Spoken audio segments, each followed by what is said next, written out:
नमस्कार, जय हिंद साथियों। जब भी हम किसी परीक्षा की तैयारी करते हैं तो उस परीक्षा के बारे में जानकारी होना बहुत जरूरी होता है।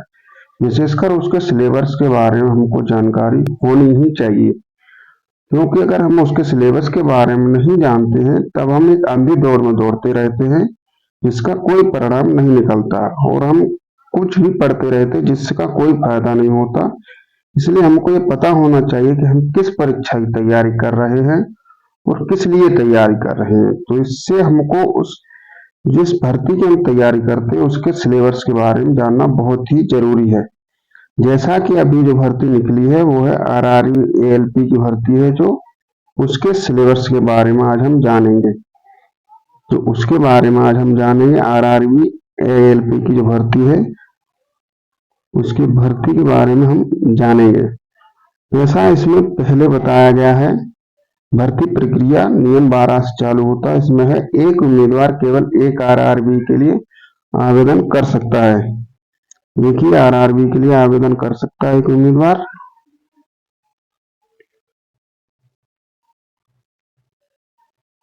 एक उम्मीदवार जो एक आरआरबी के लिए आवेदन कर सकता है।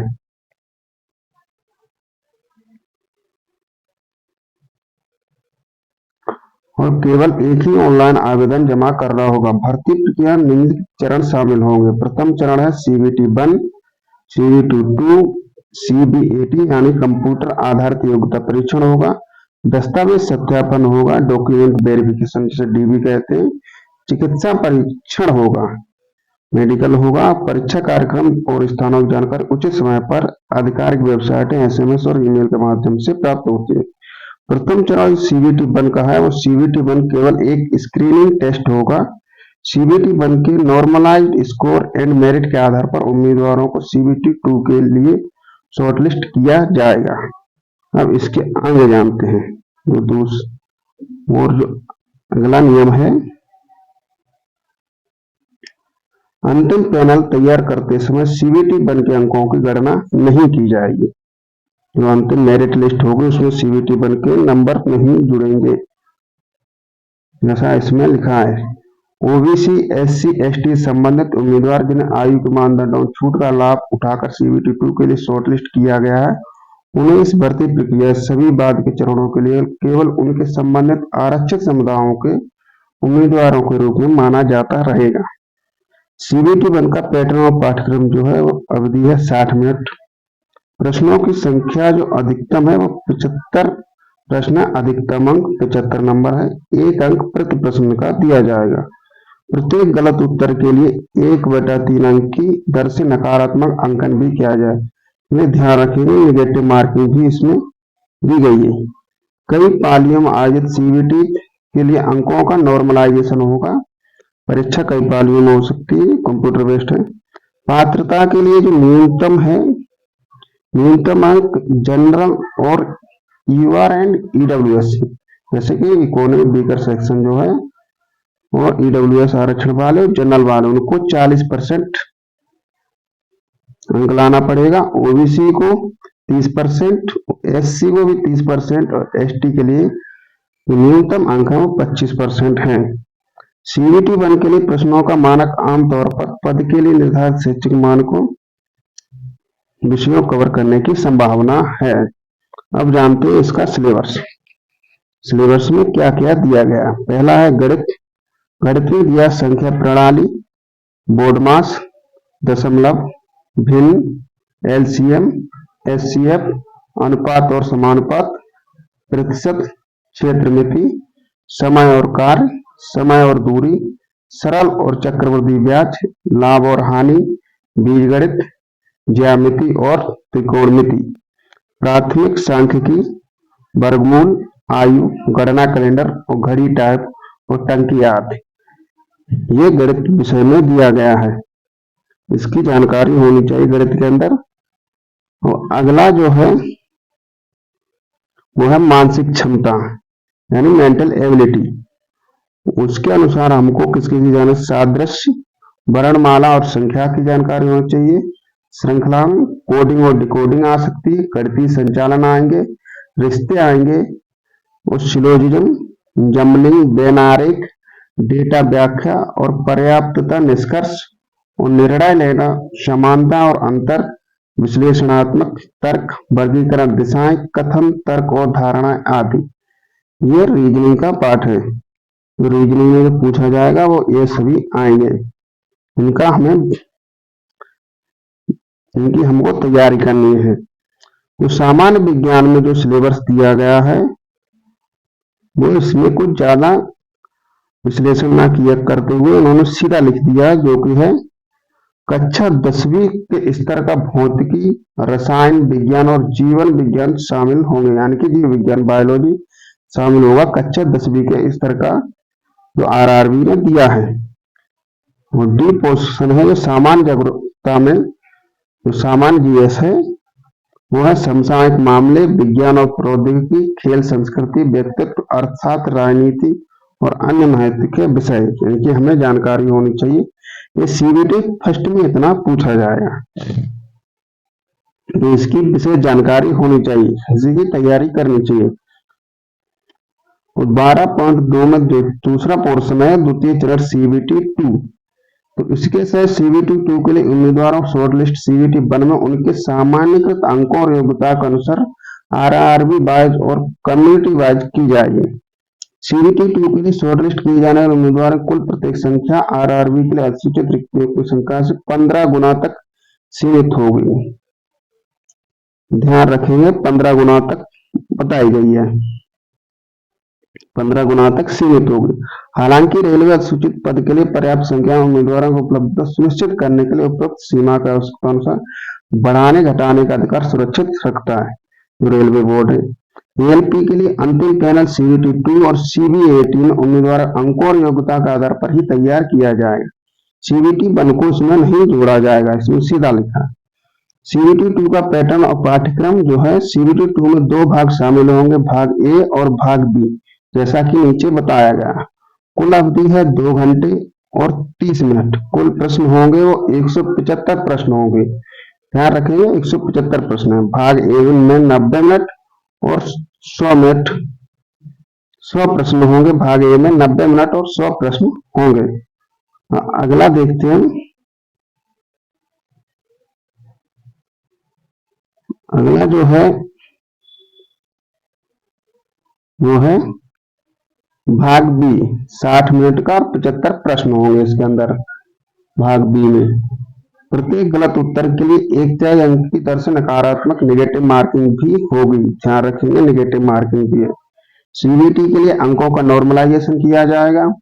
भाग ए में पात्रता के लिए जो न्यूनतम प्रतिशत अंक जो लाना है वो है जनरल के लिए 40% और ओबीसी के लिए 30%, एससी के लिए भी 30% और एसटी के लिए 25% न्यूनतम अंक प्राप्त होने चाहिए, नहीं आप अंत तक फेल मान लिए जाओगे।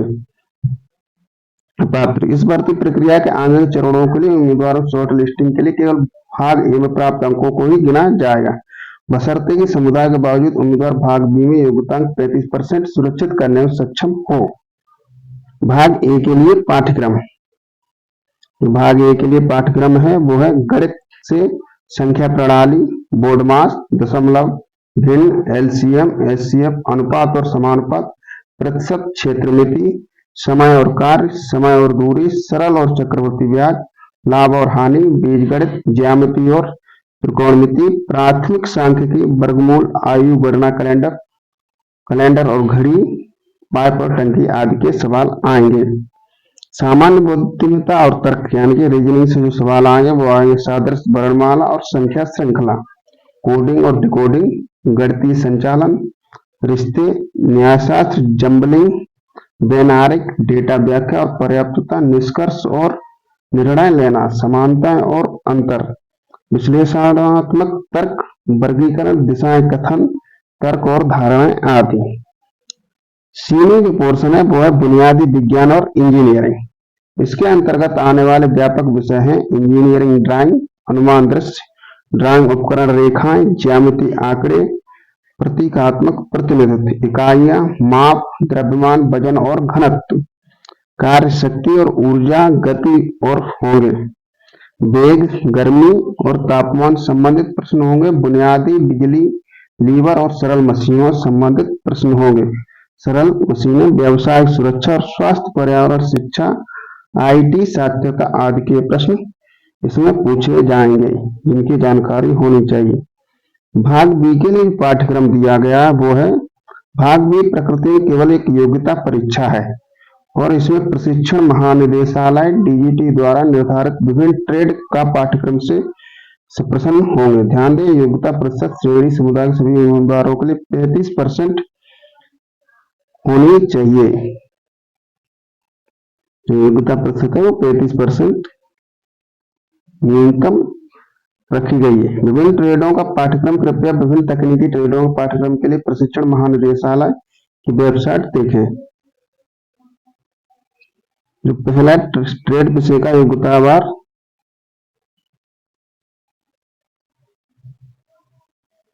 दिया, पहला है क्रम संख्या 1, उम्मीदवार की योग्यता क्या है, जैसे कि इलेक्ट्रिकल इंजीनियरिंग और इलेक्ट्रिकल इंजीनियर विभिन्न धाराओं का संयोजन होगा। तो पार्ट बी के लिए ट्रेड पसंद का विषय है electrician, instrument mechanic, wireman, armature और कॉइल बाइंडर, रेफ्रिजरेशन और एयर कंडीशनिंग मैकेनिक होना चाहिए। ये टेस्ट आपको देना पड़ेगा। टेस्ट लिखिए कुछ, इलेक्ट्रॉनिक इंजीनियर और इलेक्ट्रॉनिक इंजीनियरिंग की विभिन्न धाराओं संयोजन, तो electrics, mechanic radio TV, mechanical engineering और मैकेनिकल इंजीनियरिंग की विभिन्न धाराओं का संयोजन, fitter mechanic, tractor mechanic, mechanical diesel turner, machinist, refrigeration, air conditioning mechanic, heat engine, millwright, रखरखाव। तो कंप्यूटर आधारित योग्यता परीक्षण है, उसमें है प्रत्येक अधिसूचित समुदाय श्रेणी अर्थात general, OBC, SC, ST and EWS के लिए एएलपी रिक्तियों की संख्या 8 गुना के बराबर, ध्यान रखिएगा 8 गुना के बराबर उम्मीदवारों को उनके अंकों के आधार पर सीबीएटी के लिए शॉर्टलिस्ट किया जाएगा। सीबीटी 2 में भाग ए में और आरक्षण नियमों के अवधि बशर्ते कि सीबीटी 2 के भाग बी में अर्हता प्राप्त करें। ऐसे शॉर्टलिस्ट किए गए उम्मीदवारों को सीबीएटी के दौरान निर्धारित प्रारूप के अनुसार में अपना दृष्टि प्रमाण पत्र मूल रूप से प्रस्तुत करना होगा, अन्यथा उन्हें उपस्थित होने की अनुमति नहीं दी जाएगी। विजन सर्टिफिकेट होना चाहिए। अर्हता प्राप्त करने के लिए सीबीएटी के प्रत्येक टेस्ट बैटरी सेक्शन को अलग से पास करना अनिवार्य है। सीबीएटी केवल अंग्रेजी और हिंदी में होगी और कोई नकारात्मक अंकन नहीं होगा। जो कंप्यूटर बेस्ड परीक्षा होगी उसमें नेगेटिव मार्किंग नहीं है, ये इंग्लिश और हिंदी में होगी। सीबीएटी पर जानकारी के लिए उम्मीदवारों को सलाह दी जाती है कि आरडीएसओ की निम्नलिखित वेबसाइट लिंक पर क्लिक करें और देखें। ये जो वेबसाइट दी गई इनको ध्यान से देख लेंगे।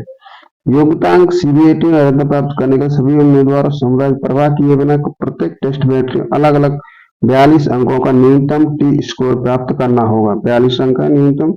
मेरिट सूची केवल सीबीएटी में अर्हता प्राप्त करने वाले उम्मीदवारों में से तैयार की जाएगी। सीबीएटी 2 भाग ए में प्राप्त अंकों के लिए 70% वेटेज है और सीबीएटी में प्राप्त अंकों के लिए 30% वेटेज दिया जाएगा। दस्तावेज सत्यापन के लिए सीबीएटी 2 भाग ए में उम्मीदवार अंकों और योग्यता, सीबीएटी 2 में भाग बी में अर्हता प्राप्त करने सीबीएटी अंकों के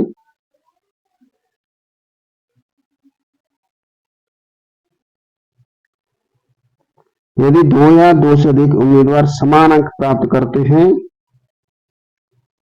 बहुत ही इंपोर्टेंट पॉइंट है, यदि 2 या 2 से अधिक उम्मीदवार समान अंक प्राप्त करते हैं तो उनकी योग्यता स्थिति आयु मानदंड द्वारा निर्धारित की जाएगी, यानी बड़े उम्मीदवार को युवा उम्मीदवार की तुलना में अधिक योग्यता दी जाएगी। जिसकी उम्र ज्यादा होगी उसे पहले योग्यता दी जाएगी, उसके बाद कम उम्र वाले को योग्यता दी जाएगी। चयनित उम्मीदवारों की नियुक्ति रेलवे प्रशासन द्वारा आयोजित अपेक्षित मेडिकल फिटनेस टेस्ट में उत्तीर्ण होने और सभी आवश्यक दस्तावेज अंतिम सत्य अधीन है। उम्मीदवार कृपया ध्यान दें कि आरआरबी केवल संबंधित रेलवे जोन को पैनल में शामिल उम्मीदवारों नामों की अनुशंसा करता है। नियुक्ति का प्रस्ताव केवल संबंधित रेलवे जोन द्वारा जारी किया जाता है। यानी के बारे में रेलवे की आरआरबी की वेबसाइट देखें तो तैयारी करते रहें। धन्यवाद। जय हिंद।